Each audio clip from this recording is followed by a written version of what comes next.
জয় মা দুর্গা। তো বন্ধুরা কেমন আছে সবাই? অনেক দিন পর আরেকটি ভিডিও নিয়ে চলে এলাম।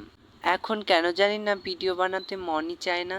আর যেই ভিডিওটি পোস্ট করি সেটা লাইক হয় না, ভিউজ হয় না, তার জন্য আর ভিডিও বানাতে ইচ্ছেই করে না। আচ্ছা ছাড়ো এসব। বন্ধুরা দুর্গাপুজো তো চলে এলো। পুজো আসবে আসবে ভাবটাই না অনেক ভালো লাগে, কিন্তু একবার চলে এলে আর কোথা দিয়ে শেষ হয়ে যায় টেরই পাওয়া যায় না। দেখতে দেখতে যে একটা বছর কি করে কেটে গেল বুঝতেই পারলাম না।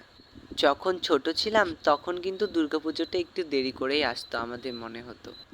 এখন যেমন সময় কাটানোর জন্য আমরা মোবাইল দেখি কিংবা অন্যরকম কাজ করি, কিন্তু ছোটবেলায় টাইম পাস করার জন্য কোনো মোবাইল বা কোনো কিছুরই দরকার পড়তো না, টাইম আপনা আপনি পাস হয়ে যেত আর সব পুজোর নির্দিষ্ট সময় চলে আসতো। কিন্তু এখন আমরা কাজের ছলে থাকি বলে মনে হয় যে পুজো খুব তাড়াতাড়ি চলে আসে। বাস এইটুকুই বলার